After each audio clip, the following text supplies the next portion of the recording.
May all beings be happy. May all beings be healthy. May all beings be free from harm. May all beings love life. May all beings awaken. Welcome to another Cuke audio podcast.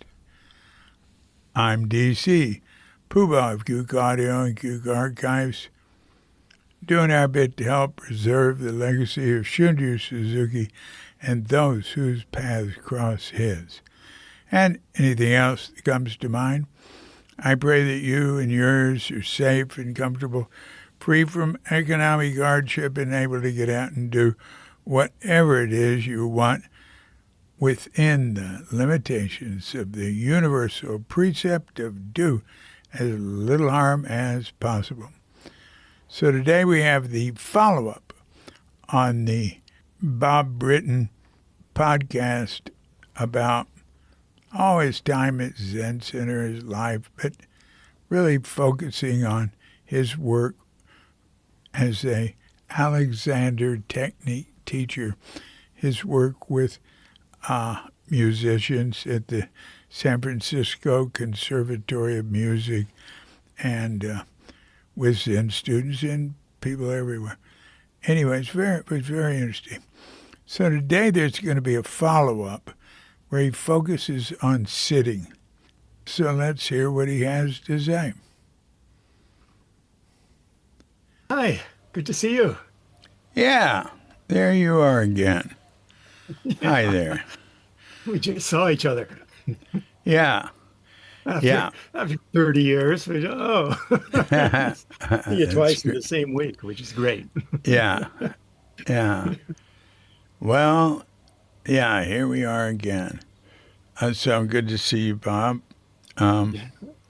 So, what do you want to talk about today? Yes, I would like to talk about all the aspects, many aspects of sitting. In my career, I've worked with many people in sitting and how does the human body sit? And there's a lot of information there. And especially my expertise is in working with classical musicians and showing them how to sit in the most efficient way to keep themselves outside of injury, but also to actually be able to move in large patterns of coordination. And a lot of these things are similar to Zazen, even though it is on the surface, it looks like Zazen is not moving and a violinist is moving a lot. It's actually still the same body and it works the same way. And so there's a lot of information to talk about. Now, that being said, that we could say about Zazen is that one of the great things about it is nobody is telling you what experience you're supposed to have or how it's supposed to be. It is, you are free. Yeah. And so the sense of it doesn't matter if it feels good, if it feels bad, it feels awkward, it feels dynamically blissful. It doesn't really matter. Yeah. You're just one thing I suggest, because people have these ideas about what meditation is. I've heard people say, I can't meditate, I think too much, and stuff like that. So like I have a friend here who's like really into Buddhism, but he can't sit still. He really can't stop talking. He can't sit still, but he loves, to read stuff online.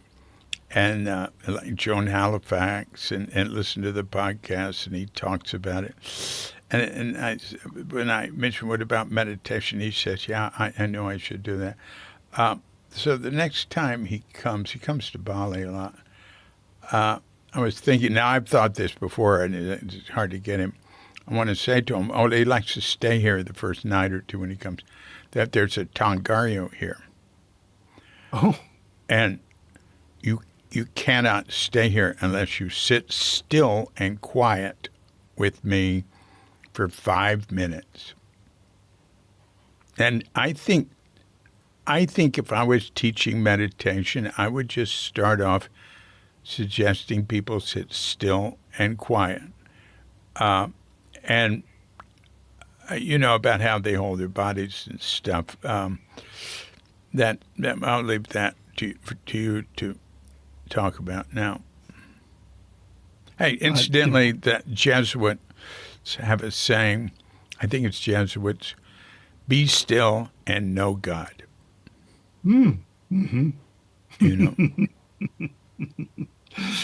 Which is great. yeah, The the sense of so there's a whole style of where you don't want to be necessarily thinking of how you're using your body and is it in the right place or in the wrong place. All of that can be very, very complicating. However, there are some basic pieces of information that are super helpful because there's a really different experience on either side of how we're using ourselves. And we also want to make sure that Zazen is not dangerous, that Zazen is not hurting people. And that, of course, is the worst, right? And which is the sense of you go to do something to really help yourself, you help the world, and you're suddenly injured. And that's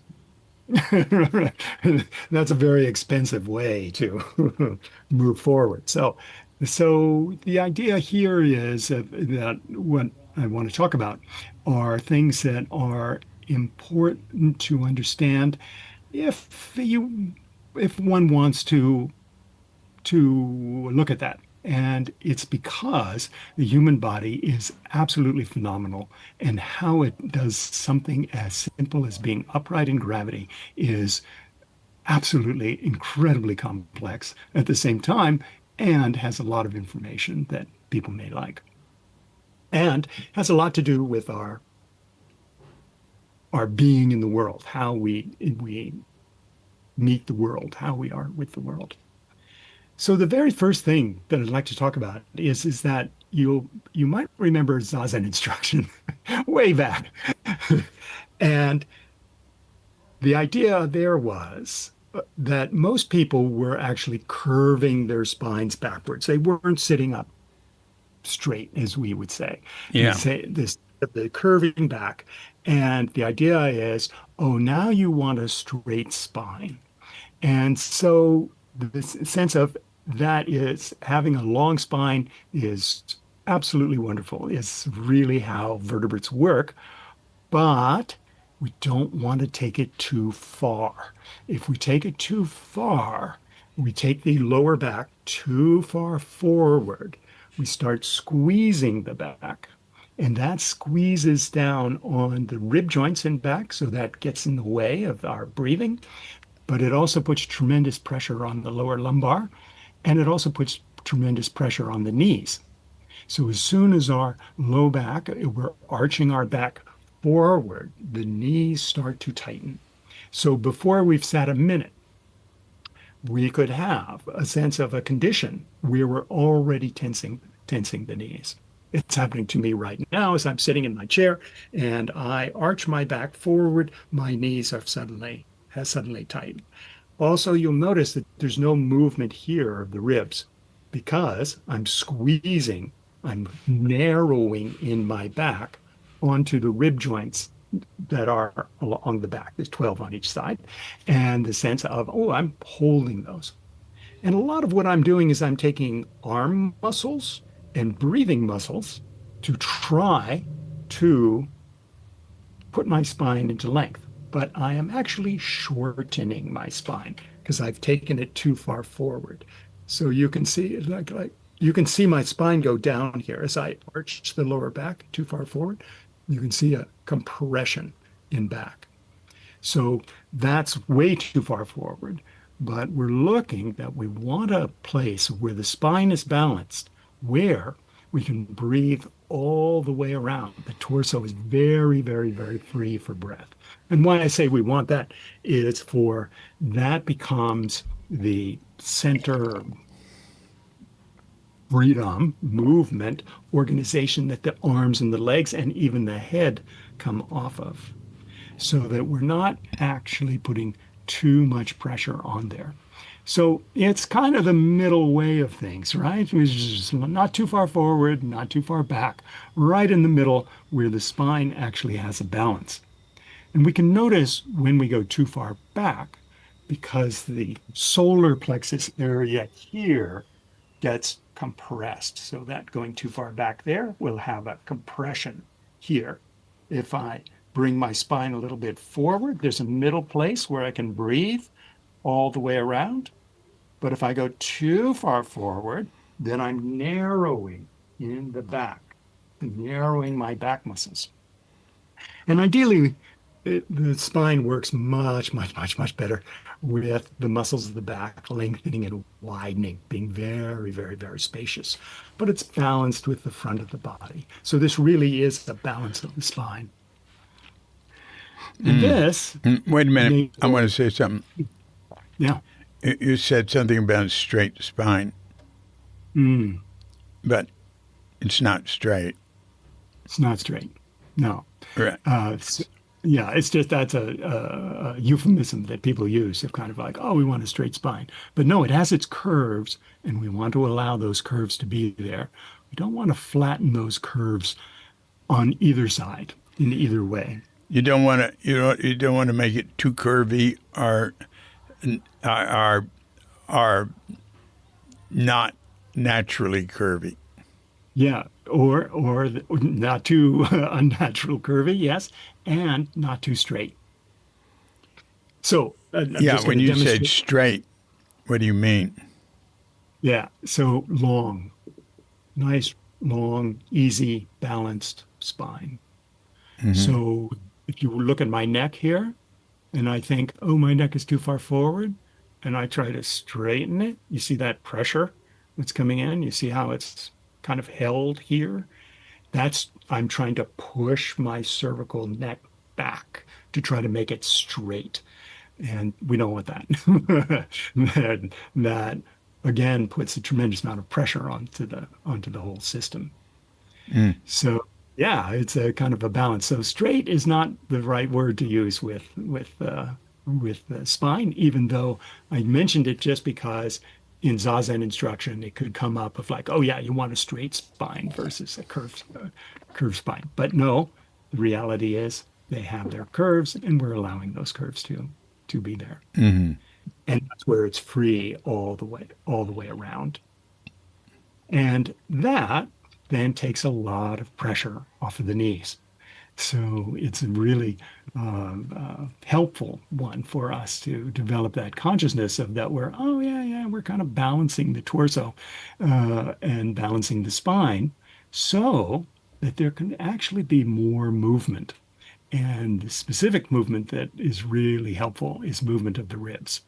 And the sense of that oftentimes ribs go down to their lowest angle and they stay there. And they are kind of like then dead weights, just kind of hanging onto the spine, hanging onto our torso. And having the ability for the ribs to move is just very, very, not only does it give us very, very helpful, not only does it give us full breath, but as we were mentioning earlier, it gives us a sense of where the arms are coming off of that buoyancy of ribs coming up. So the easiest way to actually experience that, even though Dogen says don't take your hands over the head, is to take the arms up to a slight angle forward, up over the heads, but not straight up, just a little bit angling out into upwards, in an upward direction, keeping them back nice and wide. And when we do that, the ribs come up to their fullest angle. And that is helping us to approach full breath inside of the torso. When do you do that? Whenever you want, just to become familiar with, the ability for the ribs to fully move. Well, I have some, I can do that. I have to put my left arm up. Yeah. And that doesn't hurt it. I can't pull it up any further than that. Yeah. And that's hey, what does Dogen say? He says never take the hands over the head. I don't know how they reach for the cereal box in the morning, but but I think it's in the Zendo. Oh, it's in the Zendo. It's in the Zendo. Don't take your hands over your head. Oh, in the Zindo while you're sitting, right, right, Yeah, of yeah. course. But it is one of the best movements we humans can actually do. But yes, just take the arm up as far as it goes and then breathe into the ribs and allow the ribs to have their fullness. It's Yeah. a little Hey, I clip want to say of something. yeah. Conductors have Mm, are very healthy, have a very low. I mean, I've read this years ago. They have a lower incidence of heart attacks and stuff because of keeping their arms up so much in their work. yeah, that's right. That's right.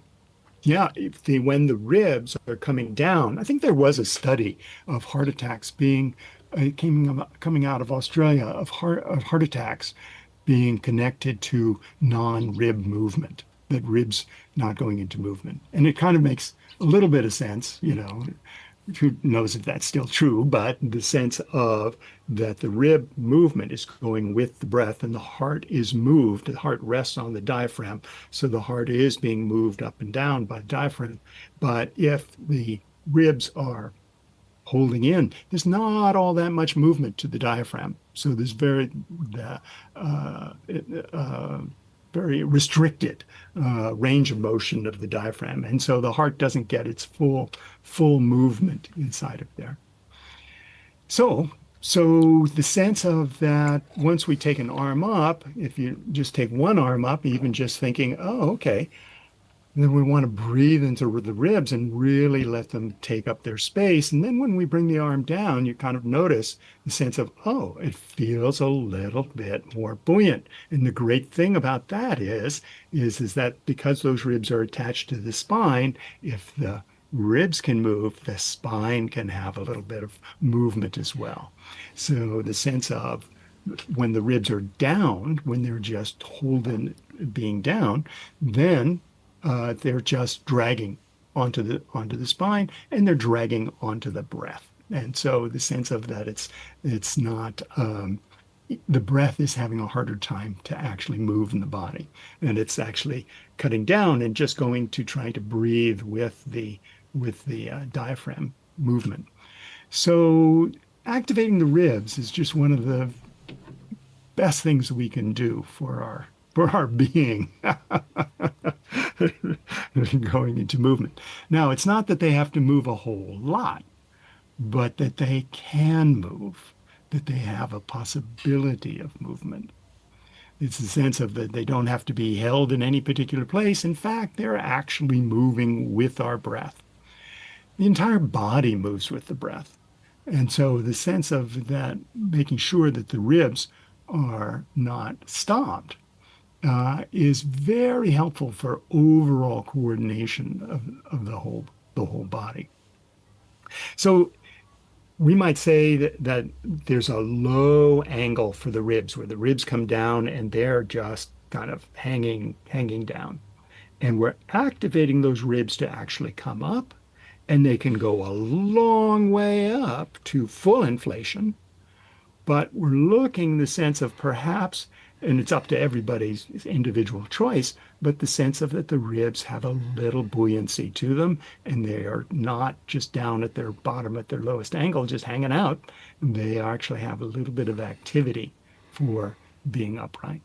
And this Hmm. is a really big change to the quality of our being.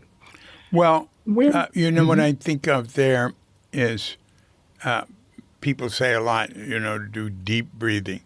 Well, the deep breathing, that would mean, I guess, pulling more air in, and that would raise the ribs.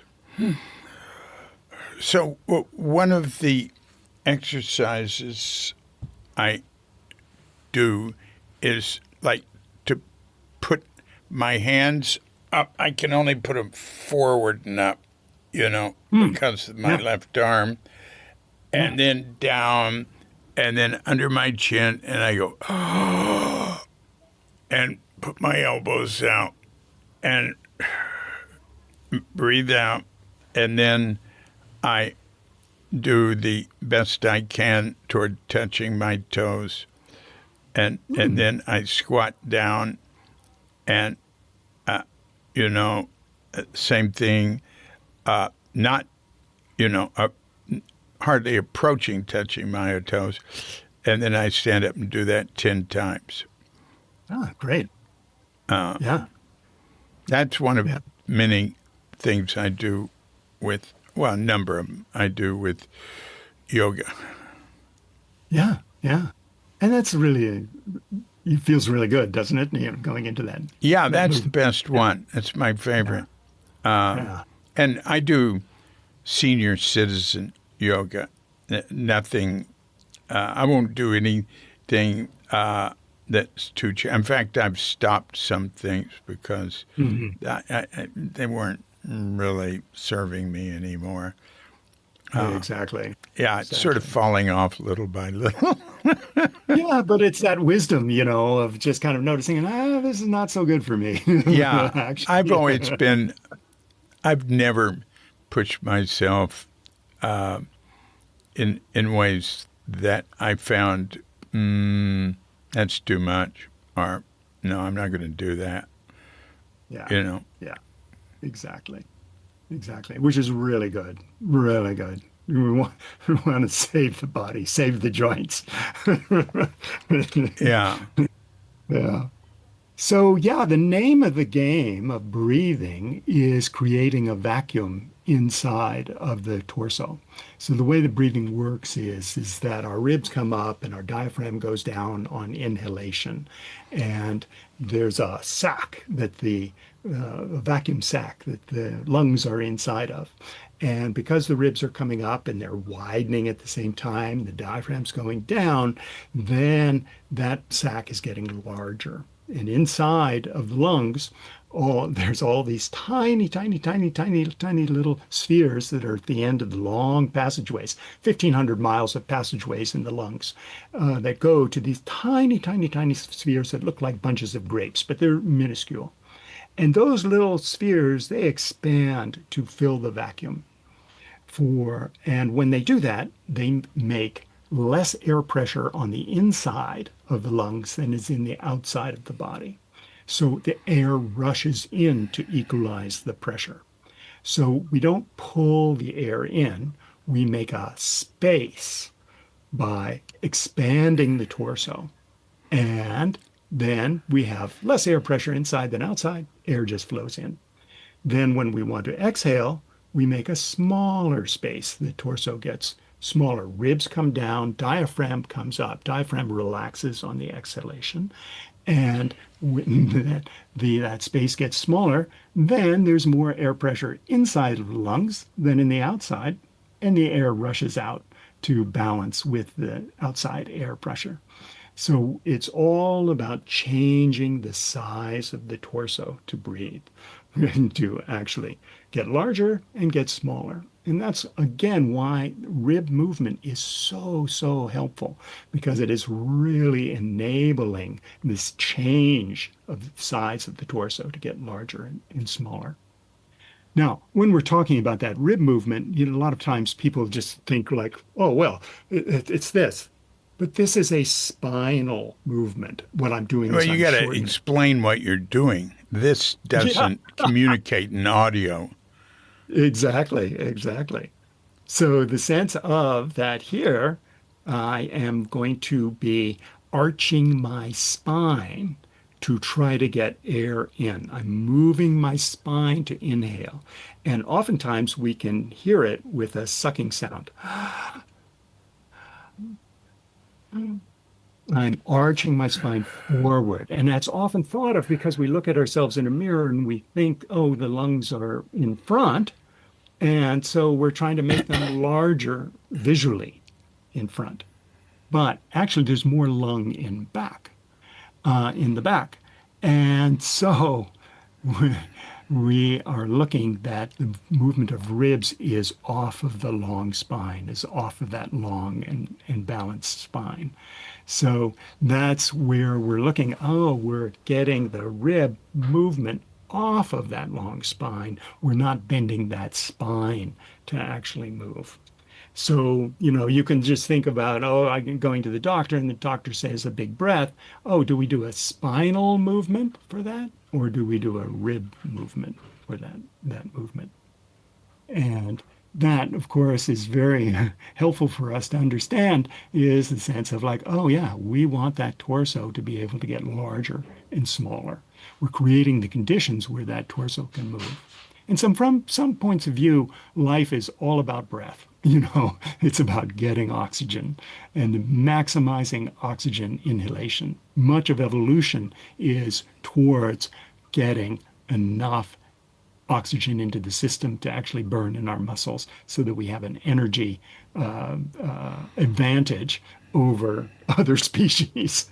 Hmm. So, so, so looking at like, oh, Well, what is energy advantage over others in our own species yes, indeed.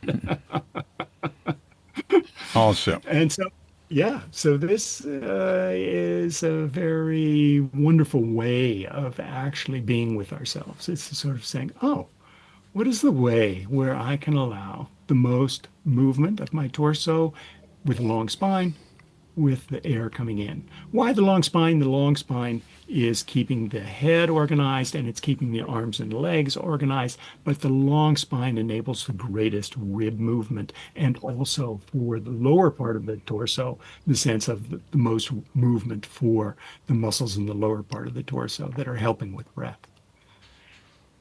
So this is an interesting idea because, the sense of, oh, I'm going to be in Zazen posture. Does the Zazen posture that I'm taking on, does that restrict my breath? And having an idea of like, oh, sitting in such a way where breath is opening up, has its freedom.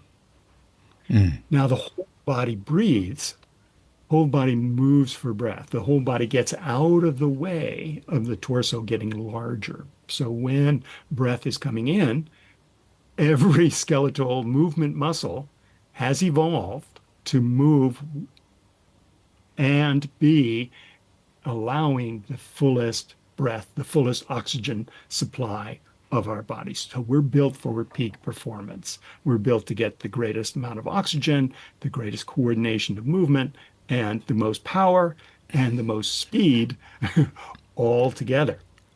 And so the same idea here is the sense of like, oh, how do I want to be inside of myself, even inside of a Zazen posture that maximizes the ability to breathe?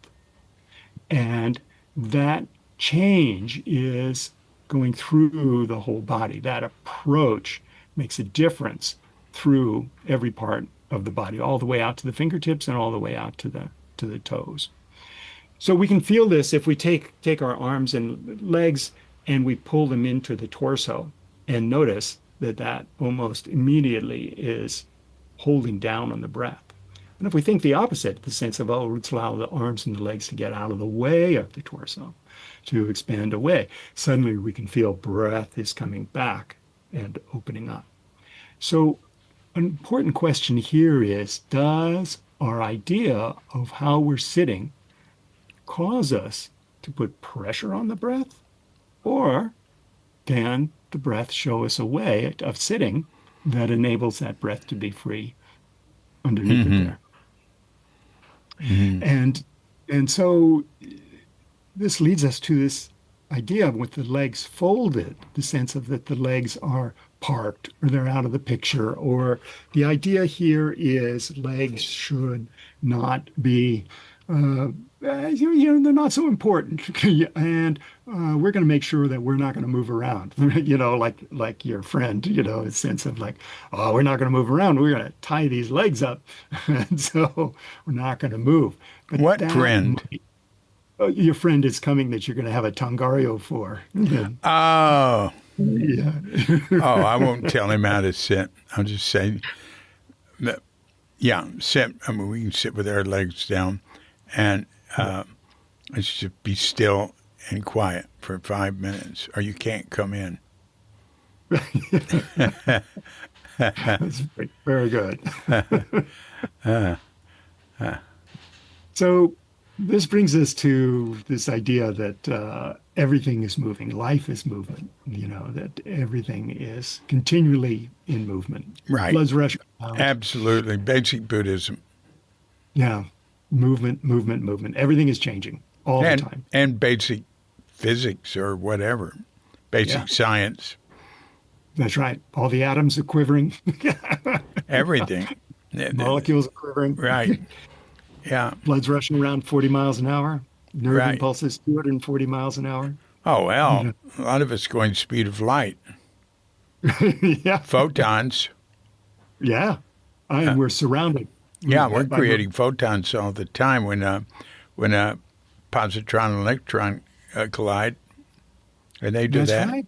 Oh, yeah. And we are radiating too. Yeah, that's right. Yeah. Yeah. Yeah. And So, if you try to find some substance in it, there isn't any. yes. Oh.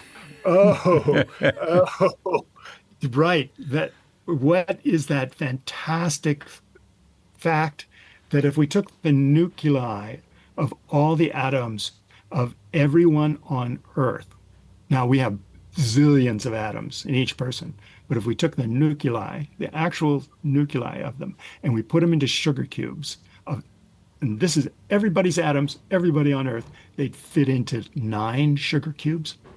You know, Well, there's this thing in physics that the universe came out of, like something infinitesimally small.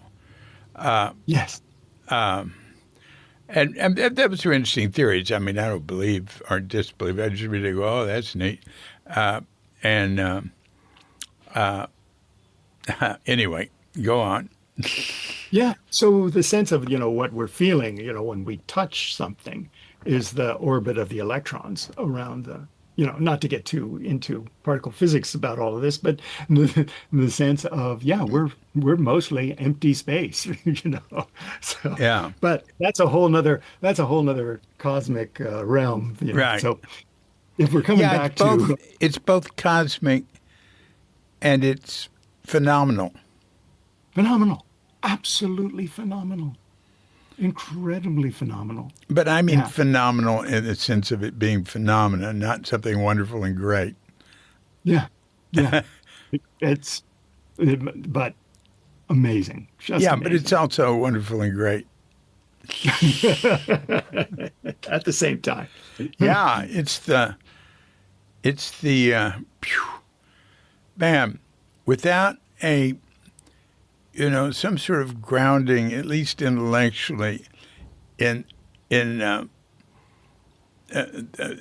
emptiness and everything changing, no substance, no self, that sort of thing. Neither itself nor no self, whatever you want to say. Without some sort of grounding in that,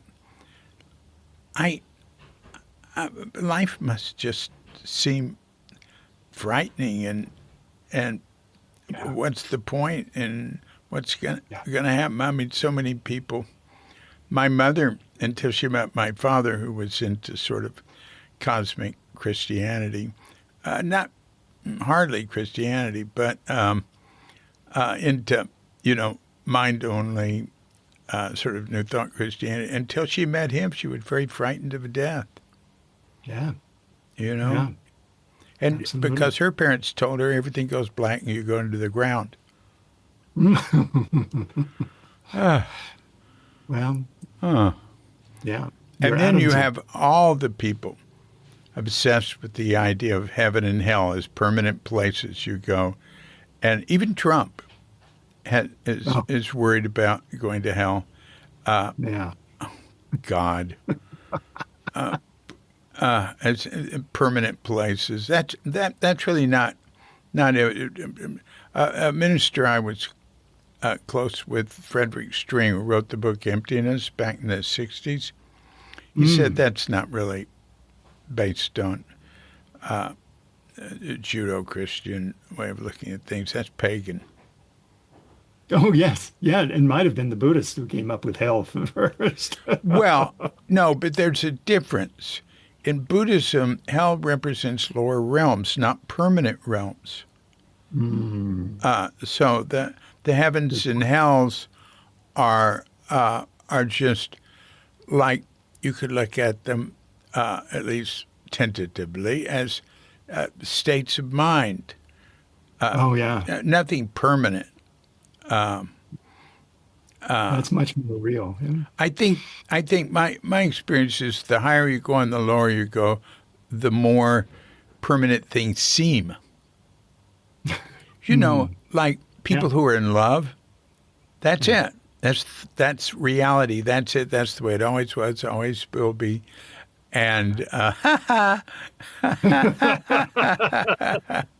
and if somebody's in terrible, awful anguish, especially mental anguish, which can get worse than physical anguish, it will seem like there's no way out, and that's the way it'll always be, you Yeah. know, That's and, right. until Yeah. they get out of it.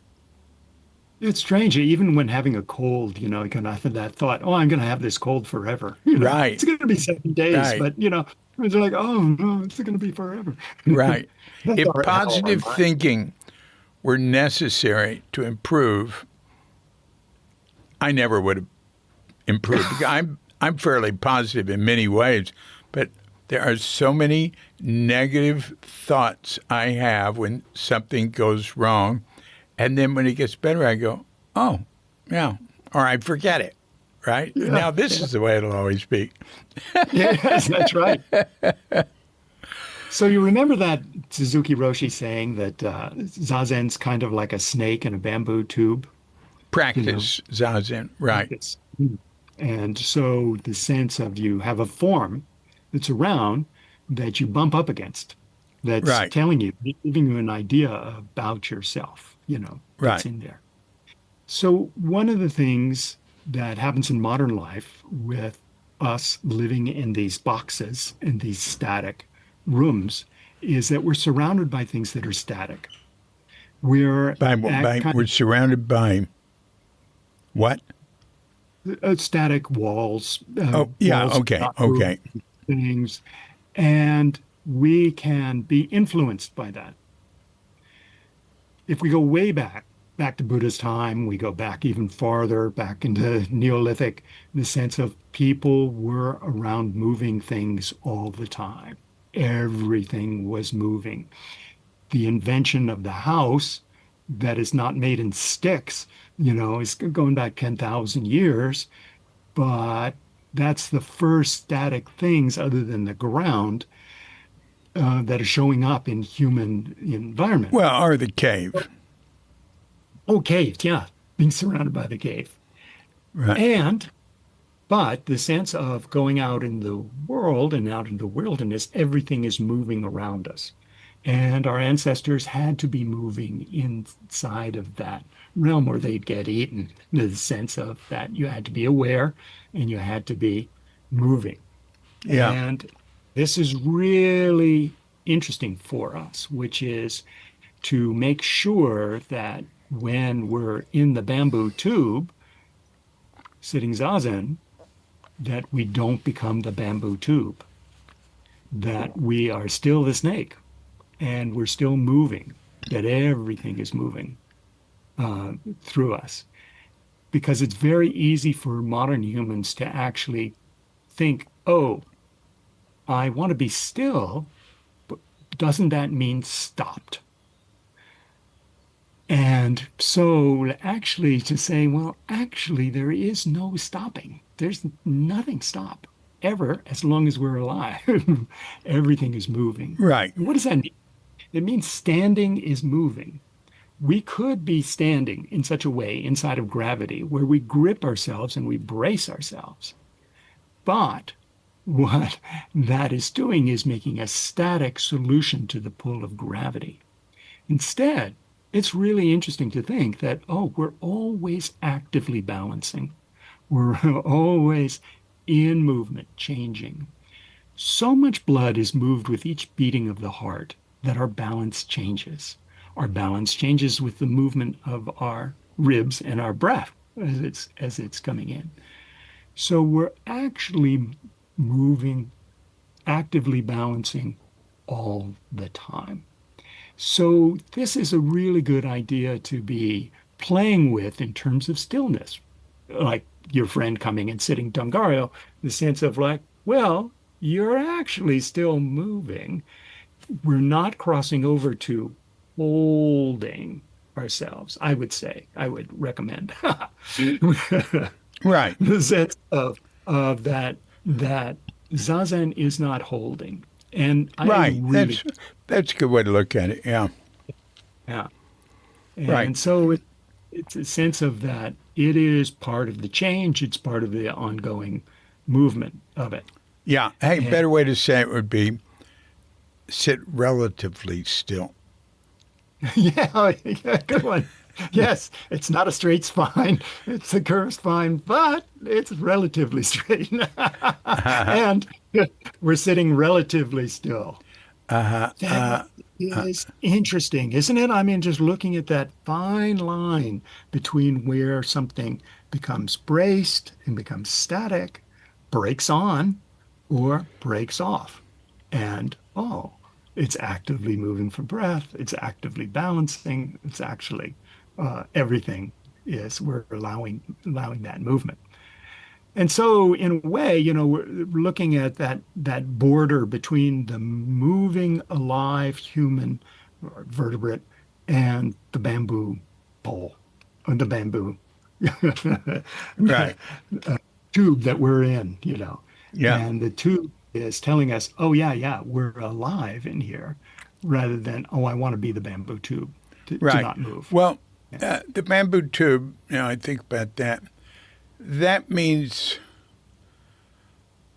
limiting oneself for some period so that one can know oneself better.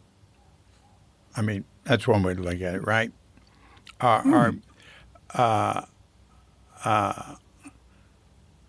yeah, yeah.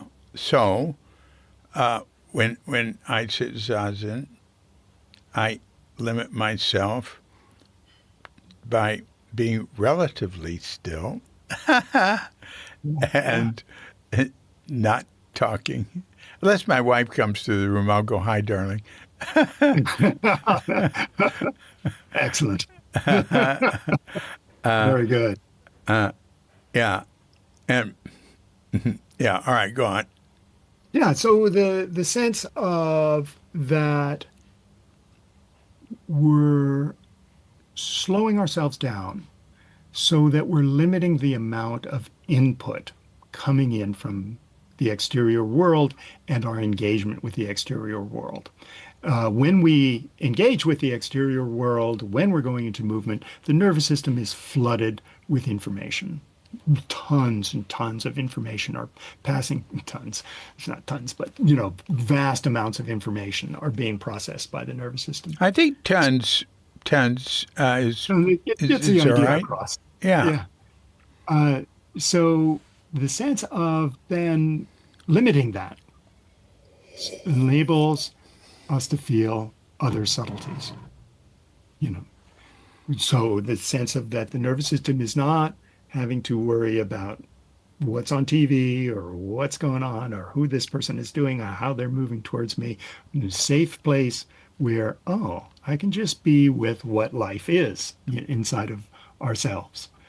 And the sense of that enables more ability to actually sense ourselves, that we are not being distracted by external things and we're not moving around a whole lot. So we can just have the information that's there for our life of being alive, sitting yeah, in one place. And one place that is really over and over and over again is so helpful for our experience is the sense of that to make sure that our consciousness is getting into the legs, into the feet. That the sense of that our awareness is going all the way out to the feet and awareness is going all the way to the fingers. Now, usually that's not so hard because the number of nerves that are in the feet and in the hands and in the face and in the tongue and the lips are way more nerves out on all of those than are in the torso. Mm. So, but the sense, so the torso appears relatively blank, or, not so much going on there. But it's really helpful to be turning up the sensations of the torso and then making a connection out to the extremities of the toes and the fingers. And this is a kind of sense because nerve impulses, they move from the center moving out. Movement, organizing, sitting information is coming through the nervous system, flowing out through the nerves, going outwards to the fingers, to the toes. In other words, when we go to move a finger, the torso actually moves first. The deep spinal muscles of the torso move first. And it's a long time in milliseconds before the finger is hearing about that movement. Pretty much for our consciousness because Wait. I don't know if you could say milliseconds. I think you should say microseconds. Yeah, and if there's even a smaller one, we should use that But one. nanoseconds. Nanosecond, yes. Yeah, I've got a song called Nano Tune, and the file is 4 seconds long because that's the shortest one that one can upload on to, like YouTube and stuff, or even submit. But the actual music in it is maybe a second and a half. Mm-hmm. So nano, of course, is exaggerating there. Yeah. So, and it's moving. Those impulses are moving from the center and moving out. And Mm-hmm. so keeping that sense of awareness going all the way out to the feet is very helpful for us, and to the hands, because actually they're feeding back information to us that our nervous system uses for our posture, for our being upright. And it is in the sense of when we go to touch something, then information is coming through. Our nervous system is looking, how are we organized for that thing that we are touching? And we can be allowing that interchange of information coming through, which helps the nervous system position the body, or organize the body for being dynamically in uprightness. So if we're having trouble walking or balancing, if we just take one finger and we touch something, the nervous system again is flooded with balance information. It's coming in. So our awareness being on the inside, going out, I want to sense with my hands, I want to sense with my feet, even though they might be in a mudra, or they might be in a cross-legged position and not moving so much. There's the sense of like keeping them awake with our awareness keeps those legs from becoming too stiff and holding down onto the nerves and the arteries that are going out through the limbs. So that sense of that's leading us to this idea of wholeness, which is that for all vertebrates, we always are working as a whole. We have in modern life an idea that if I move my finger, I can just be moving my finger out here, and the rest of my body is stiffened and it doesn't make a difference. But when we look at a pianist who needs the full range of motion and power and speed and coordination to move one finger, the entire body is moving behind that finger, including the breath. That it all moves together. And we see this coordination when we look at animals in the wild. They're moving as whole beings going into movement. It's only us humans who have an idea that no, I just move this one part and the rest of the part is not Right. doesn't move Right. with it. Right. Humans seem to have It seems to be a unique ability to be unnatural. But I hesitate because I'm not basing that on statistical analysis and studies and stuff. There's probably ways that animals get screwed up physically that we're not maybe not aware of. I mean, put an animal in the zoo, for instance. Yes, or yeah, domesticate an animal. Yeah, yeah. Yeah, I don't know. Our domesticated animals seem pretty happy. That's good. That's good. And in fact, why we like them around is they're exhibiting to us coordination, and one of the reasons we like them being Yeah, around. They're showing us, oh, how beautiful movement and coordination can be. yeah, And we have that too, but we tend not to notice it in our fellow human beings. yeah, And one reason for that is being upright is very, very sophisticated, And, with all the things that we have in modern life, like couches and TVs and cars and even chairs, that that we find ways of working with these things that are a little not so efficient in the natural movement. And so one of these things is the sense of wholeness, which is to move one finger, the entire body goes into action to move that one finger. And you can just try that, and just sense of like, oh yeah, we can just move a finger just like that, and the rest of the body freezes. Then we go, oh no, wait, whole body's going to move. Every joint, every skeletal muscle, and even the breath are active for a movement. And everybody can do that. Everybody can feel that difference. It's so powerful and so intrinsic inside of us. And yet, we tend to follow in modern life into the idea of, oh no, I'm just moving that one finger. Oh, I want to do exercise for my finger. Oh, I'm just isolating and just doing that one movement. That's not how it works. It actually works is that the entire body is going into action. And that leads us back to that sense of, oh yeah, the entire body is breathing. The entire body is going into that change of that movement. So everything is in gravity, and all vertebrates have an intelligence inside of them, which brings them up off the ground and organizes themselves for movement. This is kind of a suspension system.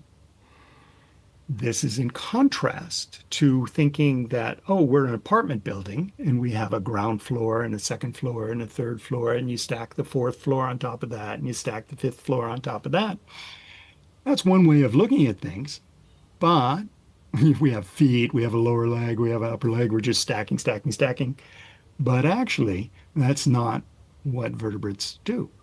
Vertebrates have an intelligence through their nervous system, which suspends them up in the pull of gravity to bring them into better relationships of all of their joints so that they're not just collapsing downwards. They're actually springing upwards. So you can see on me, which is the sense of I'm just going to drop. I'm just dropping myself down. And now you can see I'm going to turn that around and I'm going to suspend my body up in gravity. There's a buoyancy that is coming through. And this is very natural, inherent in all of us that is in there. So this is a way for vertebrates to organize their bodies in gravity for the best relationships of all the joints. So large patterns of coordination coming out of the nervous system don't hit joints that are just stopped and compacted on each other, but they meet joints that are able to move and then participate in large patterns of coordination. So this is an interesting idea, which is the sense of, oh, is in Zazen, are we settled, dropping, which sometimes we could think of as kind of relaxed? Or are we a little bit active to be a little bit suspended, a little bit uh, playing with the pull of gravity in such a way where, oh, it's allowing all of that movement. So we talked a little bit about the ribs inside of that same context. We're looking, okay, ribs down, oh, it's just hanging down, and we're activating those ribs up a little bit. But every joint in the body, every skeletal muscle movement joint in our body actually is playing a part of this ever so slight suspension in gravity, which is bringing us back to that idea of that we're actively balancing and that we're not just collapsing basically down. So we were talking about the sense of balance of the spine. We're arching the spine too far forward, or we're curving the spine too far backwards. That's the balance of the spine. The angle of the spine is also super important. So it's a little bit different. So the angle of the spine is the Hey, you're angle. putting your hand over the Lord's spine. Oh, yeah. Don't look too closely at this guy. He's really too static. But the the angle of the torso and hips come along with the torso. So our hip bones are part of our torso now. They used to be like shoulder blades back when they were fish flippers, but the sense of they are attached to the sacrum. So the pelvis comes along with the torso. We have a nice long spine and that sense of that we're looking for that angle. And the reason this is so important that if we lean too far backwards, then we start to pull onto the knees, and that can be a real pain in the knees going into action. But we also then start using breathing muscles to hold ourselves upwards.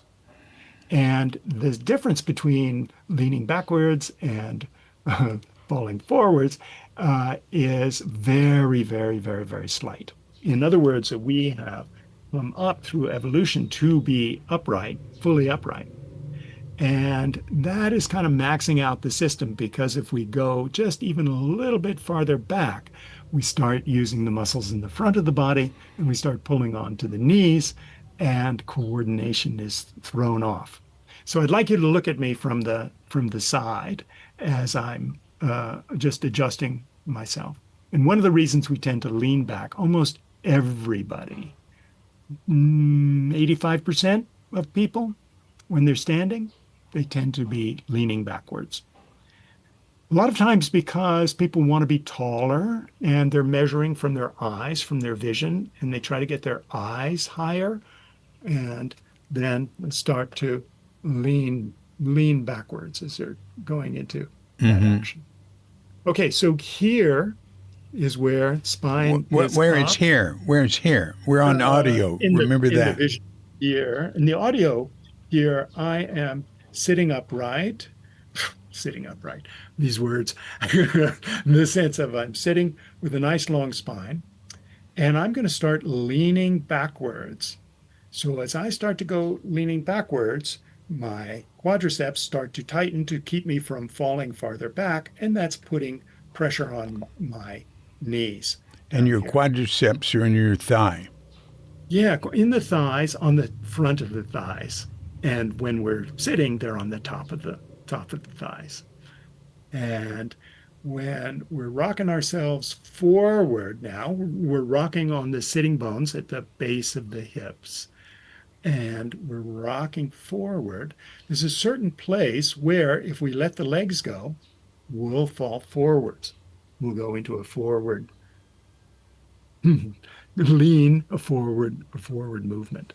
We want to be careful that we're not angling too far backwards because that puts a tremendous amount of pressure onto the system but at this, including the lower spine and the sense of everything tends to stop. So there's a kind of a braking mechanism of the body. Hmm. So we forward a little bit from there. That's where things can free up. So this line is very, very, very fine between the two. So the sense of uprightness, we're looking for an uprightness where we have springy ribs and breath, the joints being able to be dynamic and interconnected and moving and alive and changing. And then if we just go a quarter of an inch back, everything starts to be a little bit stressful.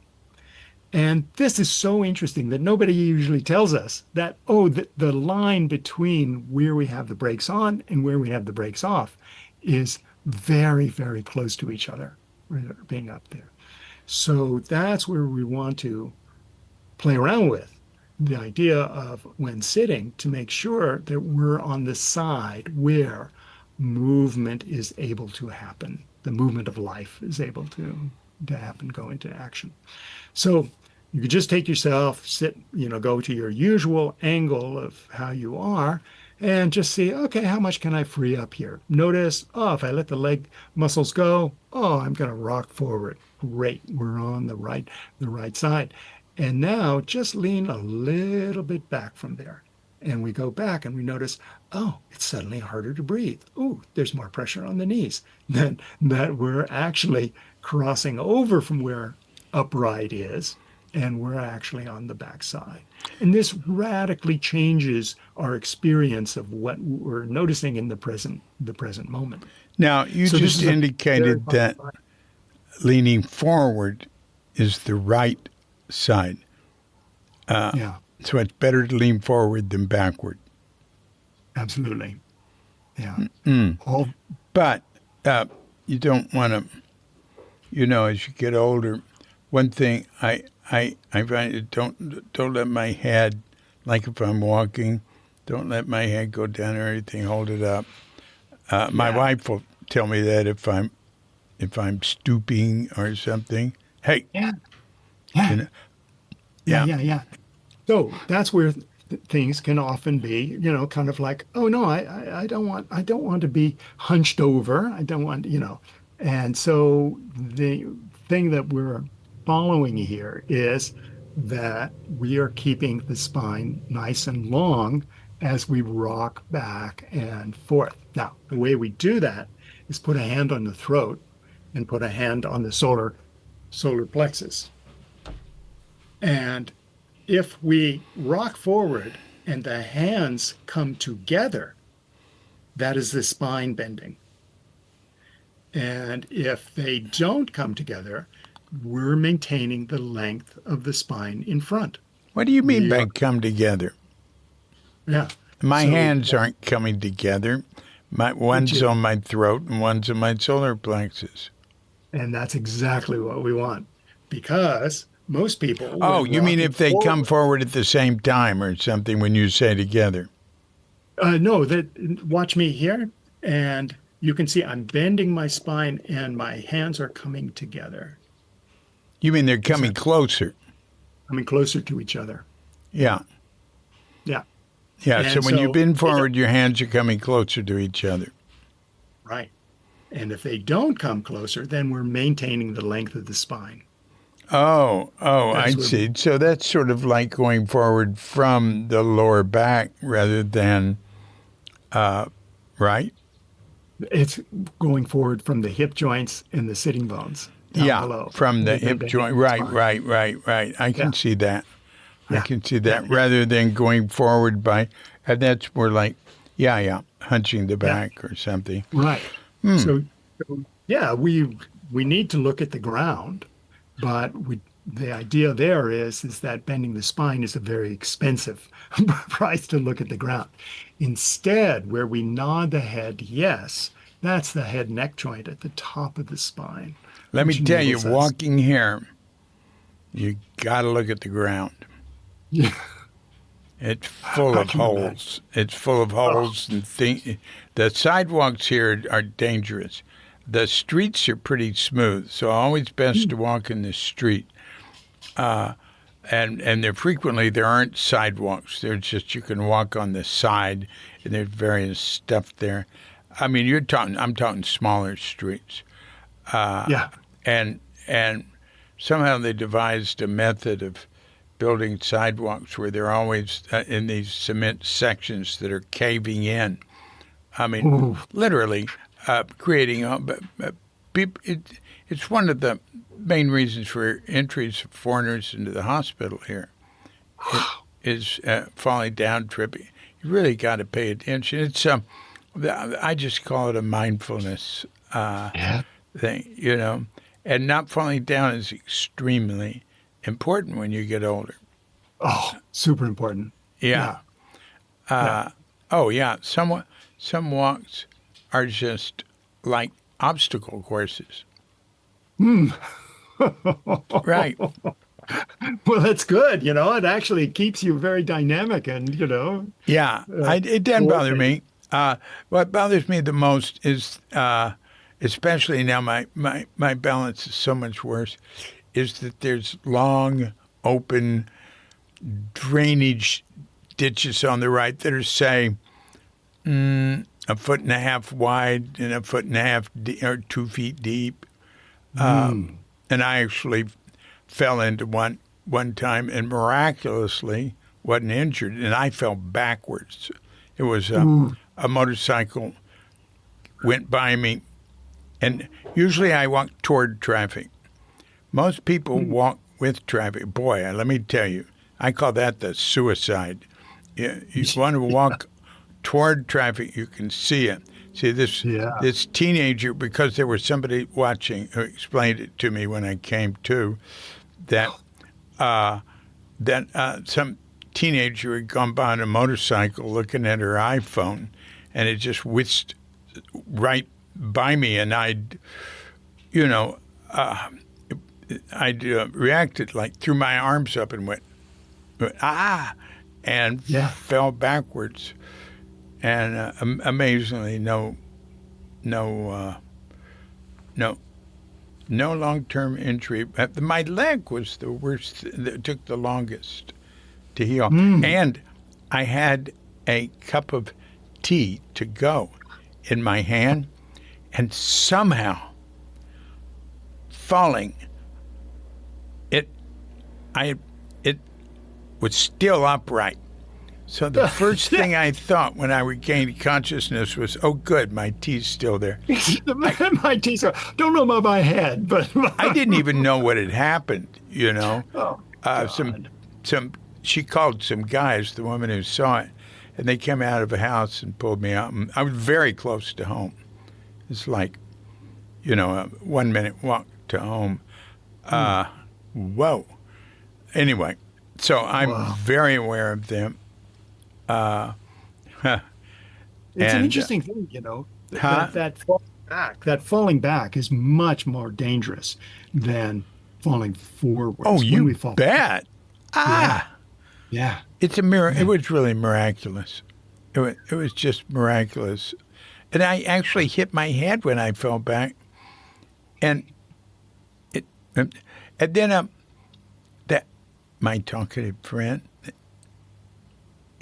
he's been what do you call him, in an ambulance that helped, EMC or EMT.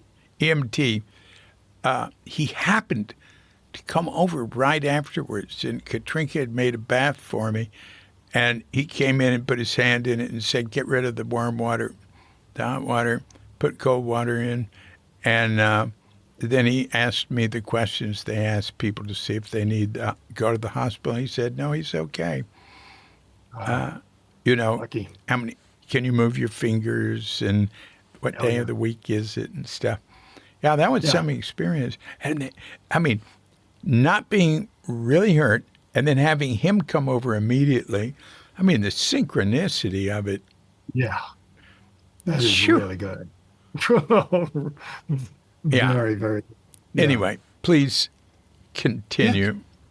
So most people are tending to lean back because we have an innate fear of falling forwards. We want to protect the face and the front of our torso, in the sense. So that's another thing to actually look at, and to actually look at modern humans and as they're standing and kind of notice if they're back on their heels and if they're tending to actually lean back, and that increases the chance of being able to fall backwards. But all vertebrates are built to move forward towards lunch and dinner.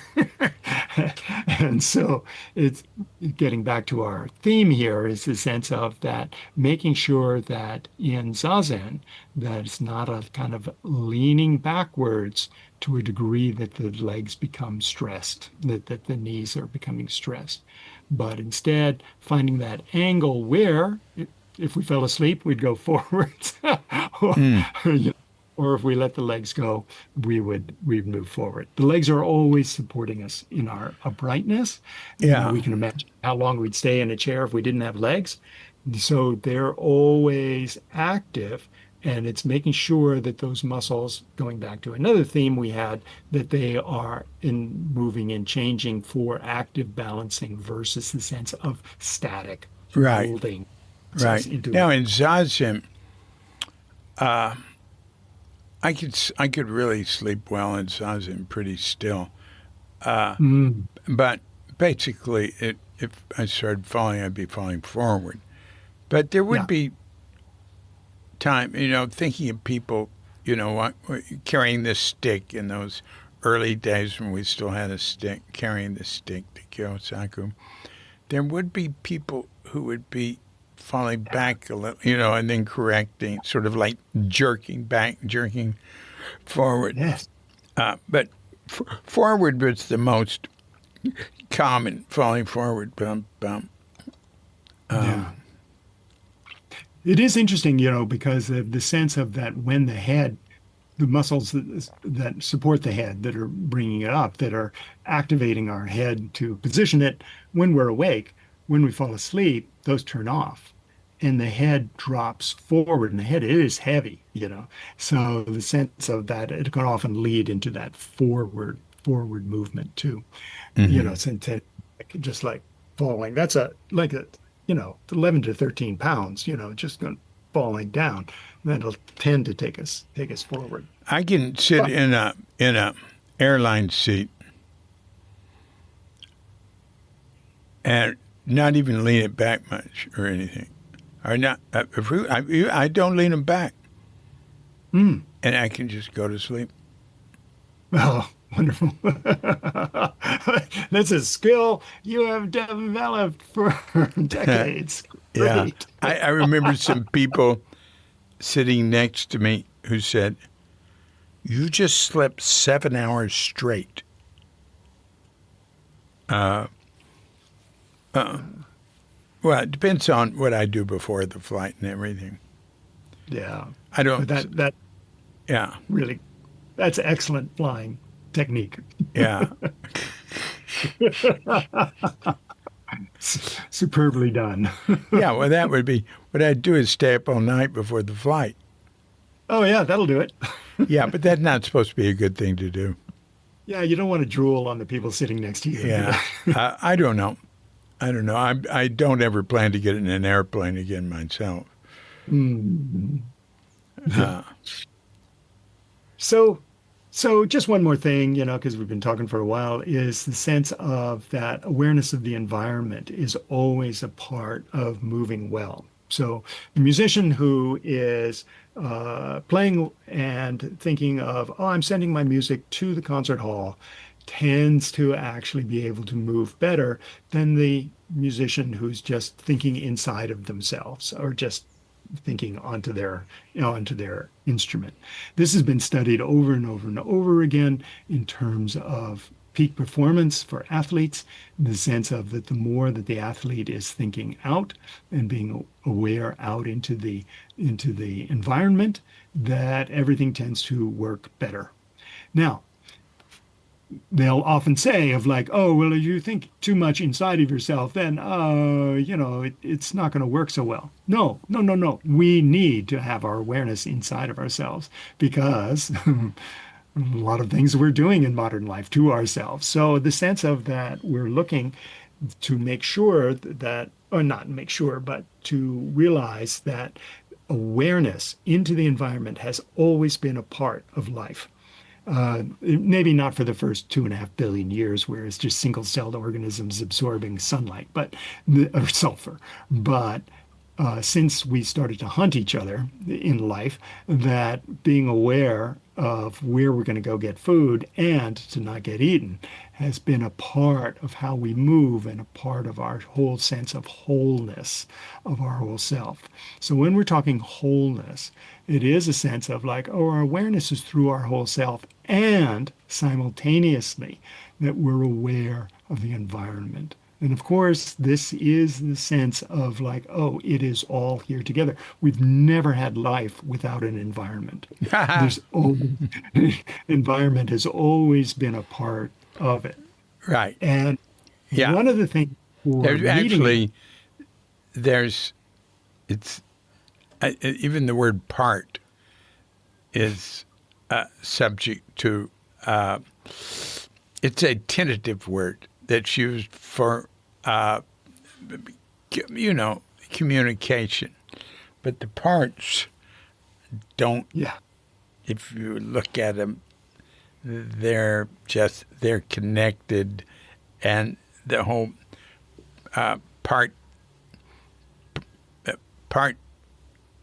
partism of it yeah, sort of evaporates. yeah, Self, yeah, part, separate body. yeah. Modern alienation, is often, oh, we're divorced from ourselves, and then we're divorced from our environment. We're not sensing them, we're not Right, realizing, oh, wait a minute. right. No, so there's a sense of, if you look at me and you can see I'm in part of the environment. I'm part of the environment. But when we think about ourselves, we don't think we're necessarily part of the environment. I think Yeah, that's one of the things that actually Zazen's are really good for, which is that sense of like, oh, no, no, no, yeah, we're all here together. But one of the places that's so important for this is the skin, the sensing of the skin. That because we wear clothes all the time, and we're often we're living in, not you in Bali, but the rest of us in colder areas, wearing clothes gives us a constant sensation. And any sensation that's repeated over and over again, the nervous system will say, well, we're going to go on to what's new because we're interested in new sensations that are in our environment. And we'll stop actually sensing the skin. The skin kind of turns off. But huh. when we say, let's turn on the skin, a remarkable thing happens. And everybody can do this, which is the sense of like, oh, there's 640,000 nerve cells in the skin. That is a small number. There's probably many, many, many more. There's 200,000 pressure sensors in each foot. So the sense of we turn on our skin and we go, oh, I want my skin to feel my clothes and to feel the room and the air of the room. And in the old days, when we're running around without clothes, the sense of the sun on us, the wind on us, the bugs on us, everything we were feeling all Yeah, of this. yeah. I was very And so, lucky. I had parents that they didn't they believe that illness was caused by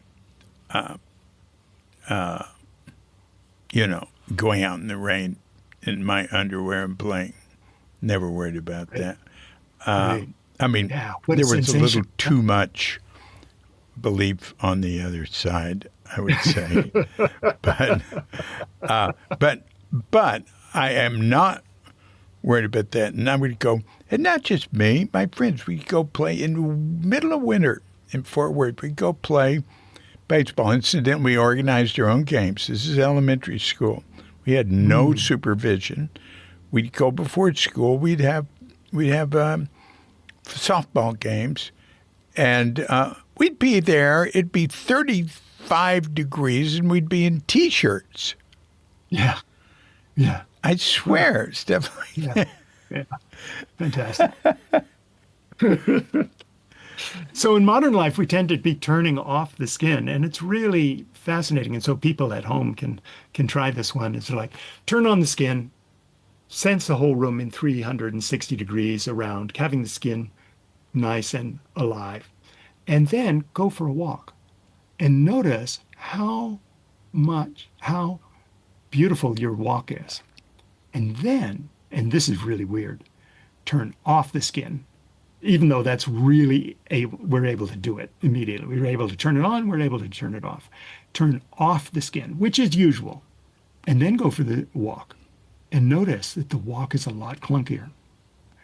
And what that means is that the nervous system being aware is an essential part of moving well. Rather than, oh, being aware is some other system. No, it is about moving and being dynamically organized in gravity to move inside of the environment. So when we turn the awareness off, then the movement is not as coordinated. We turn the skin off, it's not as coordinated. We turn the skin on, the sensing, suddenly there's another degree of coordination happening. So this is really interesting because in Zazen, the sense of we could be sitting there for a while and just, well, there's nothing, the robe is just the robe and it's just nothing to be there, except that, oh, when we include everything, that nothing is shut out, nothing is not a part of us, that we include the parts that we're not considering as important, then suddenly there is the nervous system's going, oh, yeah, we can work better with this sense of wholeness happening, that there's no part that it. Yeah, that's good. That's good. Hey, I want to say, I think we took coats and maybe heavier shirts off to play baseball. I mean, our parents wouldn't have sent us to school in T-shirts in really cold weather. No.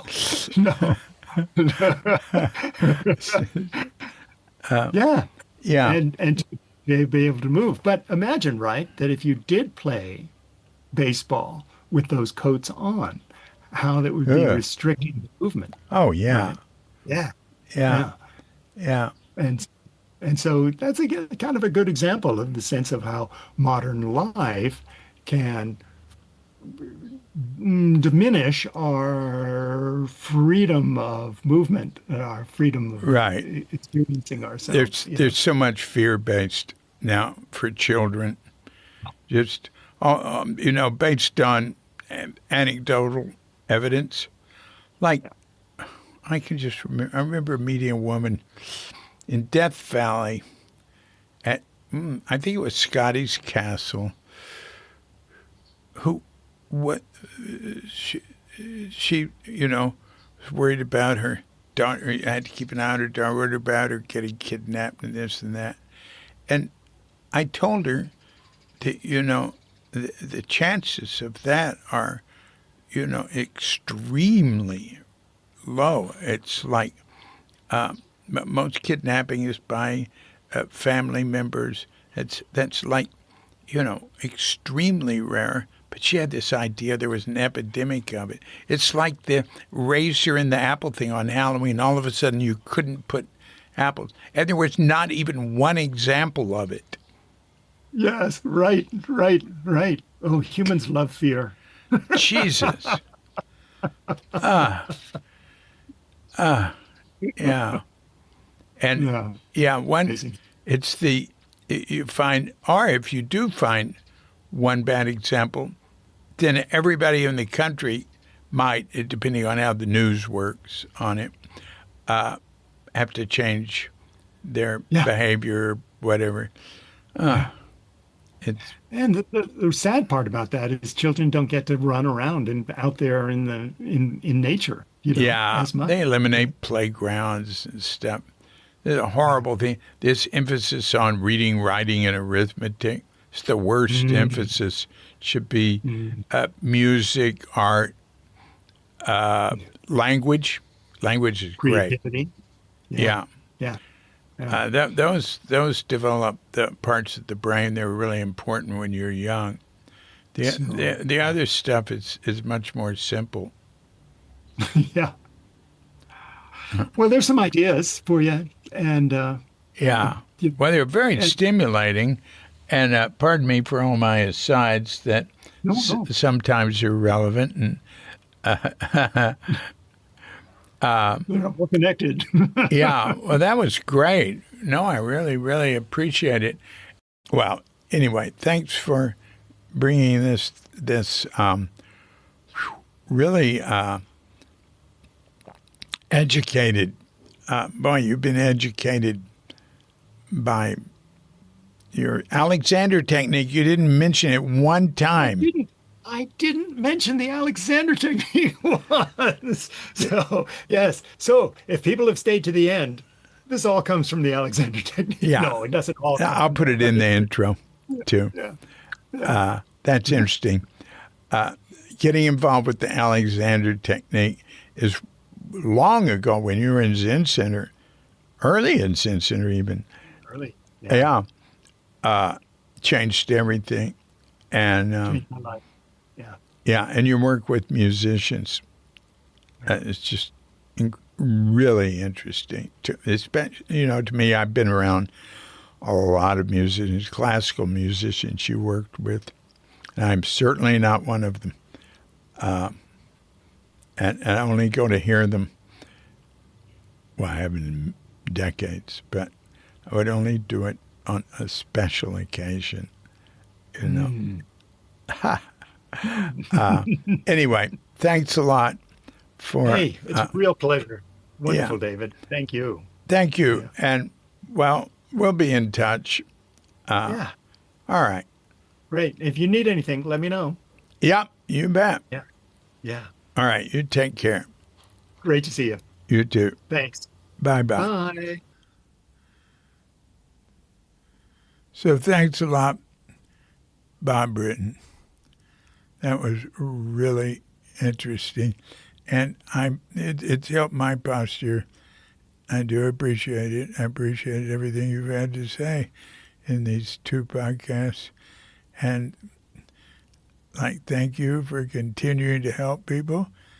And until next time, this is DC Poobah of Kook Audio and Kook Archives, coming to you from Sleepy Sonora with Doggett Bandita, Feline Manis, and dear, lovely Katrinka. And we're wishing you and yours and all of us a grand awakening.